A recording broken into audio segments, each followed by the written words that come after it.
And finally, Seven Deadly Sins returns with the sequel manga called The Four Knights of the Apocalypse, and it's off to a great start, though it's pretty tragic.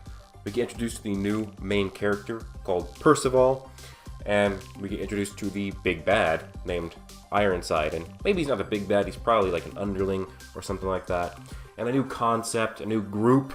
We have plenty of groups in this series. The Seven Deadly Sins, the Ten Commandments, the Four Archangels, the Six Knights of Black. Now, we got the Four Knights of the Apocalypse. I love the whole group dynamics in this series, so I'm excited to see more of these Four Knights of the Apocalypse. I actually have a bit of a theory within this video. So, in this, I'm going to be giving a review, a summary, and analysis of the newest Seven Deadly Sins chapter, which is the sequel manga. So, please do leave a like if you guys did enjoy. You guys seem to love my Jujutsu Kaisen video. I was honestly pretty worried of going into and making videos on other anime and manga besides Black Clover, because I tried to do that with Record of Ragnarok the last few times, and nobody watched it. But Jujutsu Kaisen is definitely way more popular, and Seven Deadly Sins is definitely way more popular than Record of Ragnarok as well. And I have made Seven Deadly Sins videos in the past, but the manga's been I think it's been done for over a year, but I'm a huge fan. I have all of the manga, I have the video game, I've seen the movie multiple times. I love Seven Deadly Sins, I'm excited for it to come back, and it seems like a good, new, fresh start. If you guys do enjoy, please leave a like. The goal will be 1,000 likes for this one. You guys killed that with the Jujutsu Kaisen one, so if you do that with this one as well, that'd be very much appreciated. But that being said, let's kind of get into this review and summary. So it starts off, and honestly, the beginning is really, really interesting because it's in color, so it looks really good. And thankfully, the first few pages of the chapter were in color, because then I was able to make a coloring of the actual characters in the thumbnail, because I actually got to see what these characters look like with color. But basically, it starts off with the main character seeing a bird in the sky, and then the grandfather, the main character, the guy the older guy that's with the main character, the guy with the Viking helmet, throws a trident spear at the bird and kills it, and then Percival, the main character, runs over and catches it.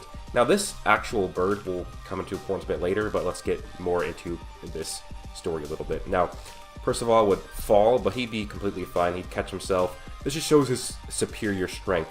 With one arm, he's holding himself up off the edge of the cliff with this giant bird made of stone as well.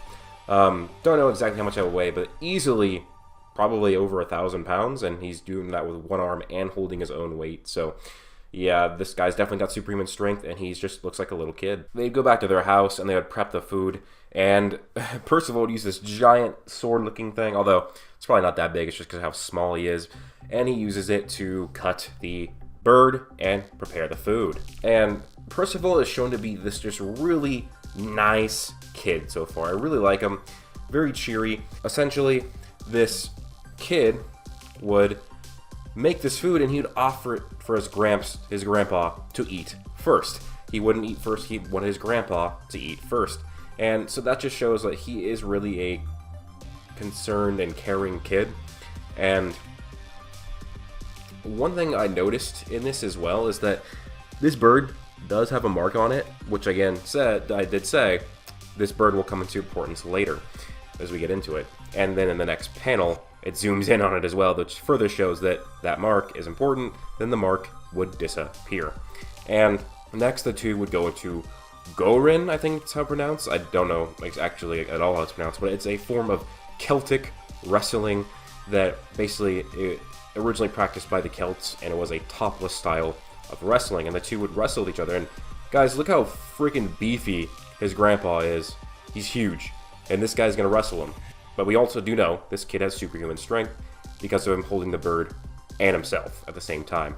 Now, he would do quite well. It shows that he is really fast, and he actually goes in, and he's able to essentially push back his grandpa a little bit, but he still would eventually lose, as his grandpa would pick him up. But what he would say is, it was pretty close. I had to give it everything. So his grandpa had to give it everything to hold back and win this match, which shows that his grandpa is strong, but Percival is probably going to be way stronger because Percival's only 16, and he's already doing this. Now, when his grandpa is by himself, he's actually remembering that this is Percival's birthday, and he feels bad about forgetting it. What's funny was when he goes to find Percival, Percival is just peeing on the side of the house, or on the bush to the side of the house, and he's just like surprised. And he doesn't even know his age, which is funny, but he's going to be 16 years old, which is funny because, first of all, looks a lot older than a 16-year-old.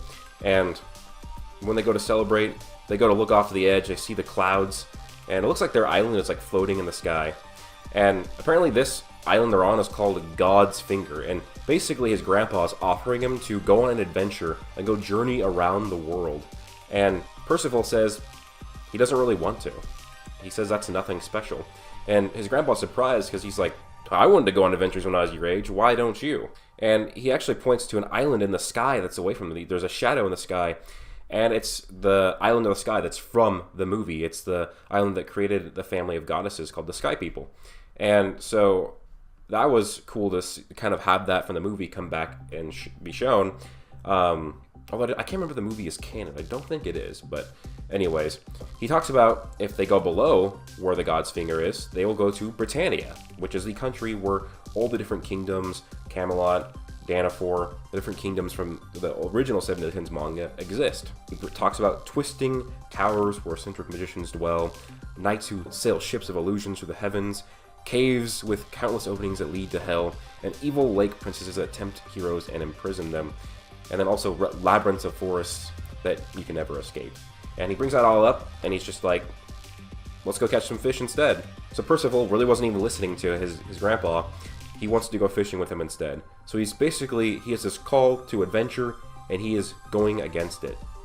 And basically, he talks about why he wants to stay, and it's because this is where grandpa is. He wants to be with his grandpa. And if anybody has like a close relationship with their grandpa, I think this is pretty understandable. It's kind of a weird relationship I guess a weird way to describe it, because it's not like a relationship with your father. It almost feels like if you combine the relationship you have with a father or a brother and combine them, took some aspects of both, that's almost what it feels like to have a close relationship with your grandpa. Now then, he would also say, the grandpa would say this as he was drunk. He said, "Those eyes see through evil, that mouth speaks the truth, the heart is filled with justice, that sword smashes evil."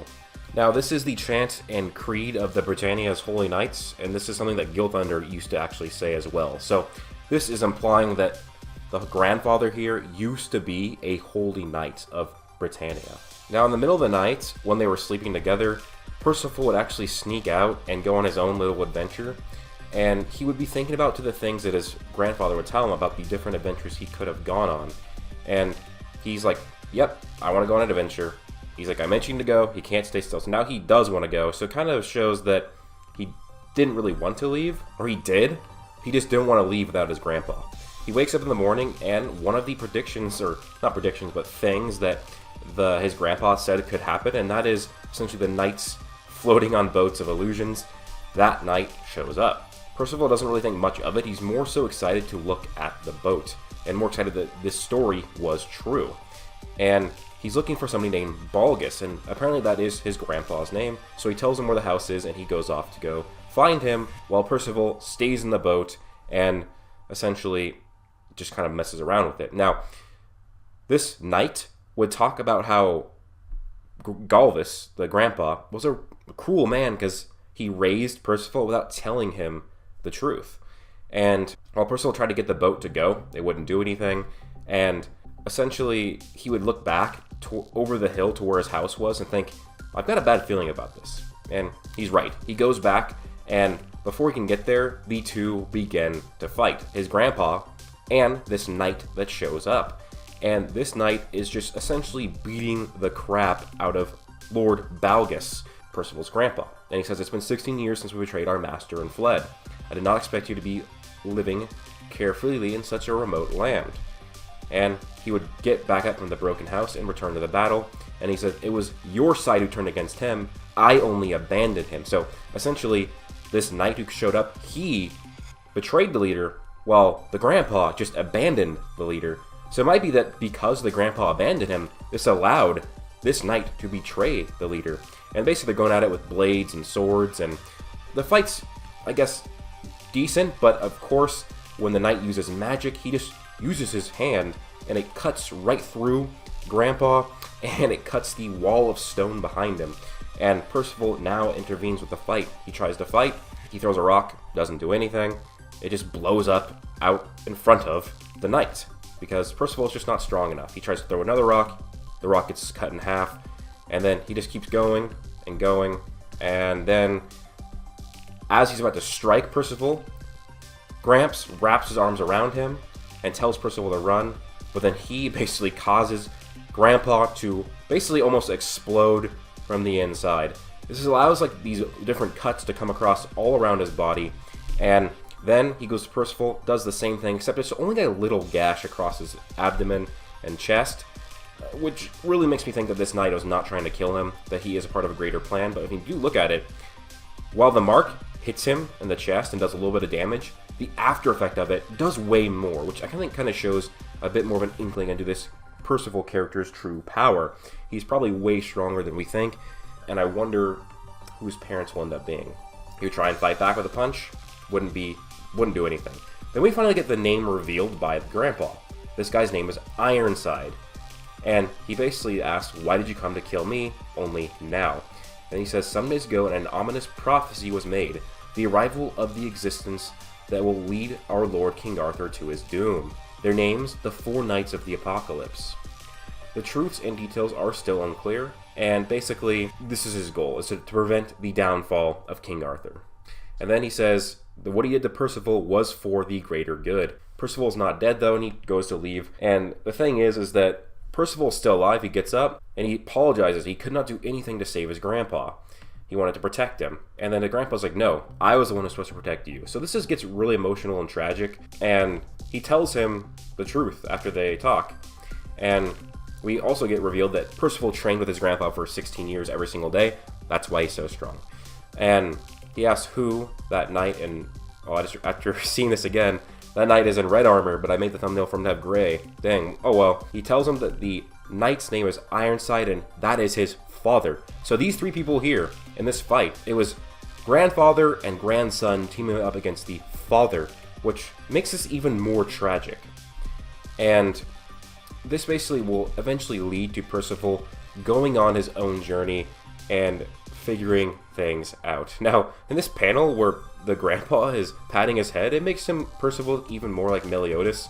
But Meliodas already has a son named Tristan, so I don't think that would be it. And obviously, this knight is not Meliodas, it is Ironside. So, wonder who this guy is. So Grandpa would finally die, and Percival would bury him, but he would wear his garb, he would wear his orange cloak, and he would wear the Viking helmet and leave to go on his adventure. He would trip on the way out because the garb was too big, but honestly, I think this was a really good first chapter to start with. I'm really excited to see what this character will be, what maybe his secret powers could be, who Ironside exactly is. What I do think, though, is that the Four Knights of the Apocalypse are actually going to be Percival. It's going to be Percival, Tristan, Lancelot, and then I don't know if we know who King and Deanne's kid will be, but I think it'll be that person. Is it Gawain? I've seen some of that being written down on Twitter, but I think it will definitely be those four. Kind of similar to how in the beginning they portrayed the Seven Deadly Sins to be the bad guys of the original series, but in this it's going to be the Four Knights of the Apocalypse, and they're going to be portrayed to be the bad guys when they're in reality they're the good guys.